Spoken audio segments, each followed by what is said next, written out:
מכריזים הזאת.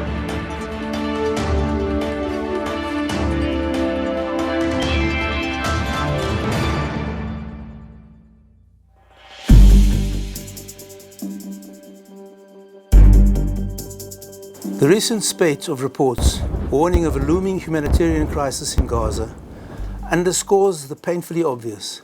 The endeavor spanning almost a quarter of a century to transform the coastal enclave of the Gaza Strip into a self-governing Arab entity has failed, resoundingly and irretrievably. The magnitude of this failure can be gauged from a recent document composed by the Congressional Research Service entitled U.S. Foreign Aid to the Palestinians. Since the establishment of limited Palestinian self-rule in the West Bank and Gaza Strip in the mid-1990s, the US government has committed more than $5 billion in bilateral, economic and non-lethal security assistance to the Palestinians, who are among the world's largest per capita recipients of foreign aid. The report goes on to stipulate the intended objectives of this generous aid. Successive administrations have requested aid for the Palestinians in apparent support of at least three major US priorities of interest to Congress. 1. Promoting the prevention or mitigation of terrorism against Israel. 2. Fostering stability, prosperity and self-government that may incline the Palestinians towards peaceful coexistence with Israel. And 3. Meeting humanitarian needs. Given the grim realities today, this aid has clearly failed miserably in achieving any and all of its declared goals. Neither stability, nor prosperity, nor effective self-government have been in any way significantly fostered. Quite the reverse. The motivation for terror attacks against Israel by Hamas and other Palestinian terror organizations has been neither prevented nor mitigated. Indeed, there are few illusions in Israel that another round of fighting is merely a question of when, not if. Thus, despite decades of generous international goodwill, all the Palestinian leadership has managed to create is an untenable, divided entity, crippled by corruption and cronyism, with a dysfunctional polity and a feeble economy, with a minuscule private sector and a bloated public one, utterly dependent on foreign aid. Moreover, humanitarian needs have not been met in any meaningful manner, with the entire civilian infrastructure system teetering on the cusp of collapse, with perennial power outages, undrinkable water supplies, failing sanitation services, and awash in uncontrolled and untreated flows of raw sewage. Moreover, power shortages have crippled the operation of a new desalination plant and sewage treatment site and undermined the operation of regular sanitation services. Significantly, the reason for the shutdowns and disruptions are not related to Israel's security quarantine of Gaza, but rather to intra-Palestinian quarrels between the Fatah-controlled Palestinian Authority and Hamas in Gaza, and to Hamas's own priorities in the use of electrical power. The grave results of this dysfunctional governance are not difficult to discern. Both international and Israeli bodies estimate that some 96% of the water in the Gaza Strip is now undrinkable after the collapse of the enclave's main aquifer.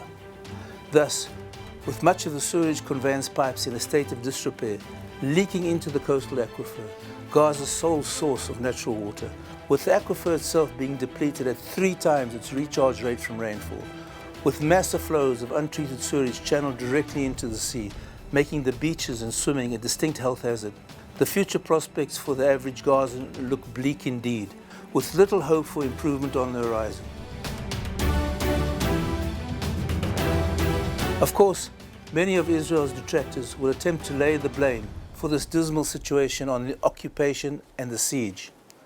But this is merely a flimsy pretext that is sounding increasingly hollow.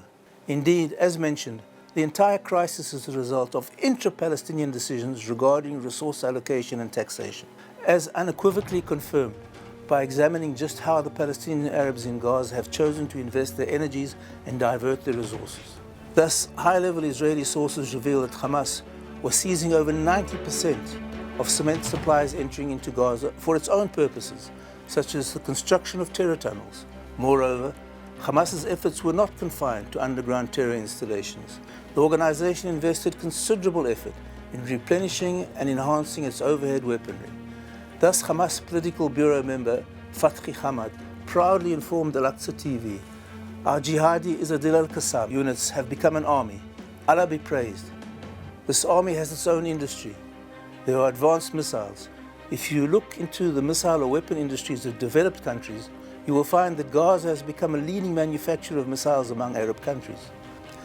With commendable commercial enterprise, he went on to propose a new export industry for the beleaguered enclave. He said, "We are prepared to sell them to Arab countries so they will launch them against the Jews." Significantly, according to IDF assessments, at the beginning of 2017, Hamas's military capabilities have been restored to their pre-2014 war strength, which of course in itself is an impressive feat of reconstruction.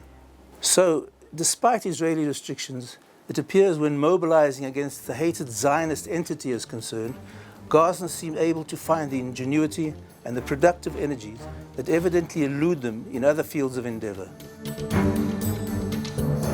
The current situation in Gaza and the accompanying misery are the direct results of the misguided attempt to foist statehood on the Palestinian Arabs. Accordingly, it is hardly surprising to learn that polls conducted by Palestinian institutes consistently show that almost half, and occasionally more than half, of Gazans would like to emigrate, even without there being a tangible economic incentive to do so. It was Albert Einstein who famously said that one could not solve a problem with the level of thinking that created it. The problem of Gaza was irrefutably created by the belief that land could be transferred to the Palestinian Arabs to provide them a viable opportunity for self-governance. Accordingly, the problem of Gaza cannot be solved by persisting with the ideas that created it, i.e., persisting with a plan to provide the Palestinian Arabs with land for self-governance. This concept must therefore be abandoned for any lasting resolution to be possible. Clearly then, persisting with humanitarian aid as in the past will yield essentially similar results to those of the past. Any improvement in humanitarian conditions will at best be marginal, probably imperceptible.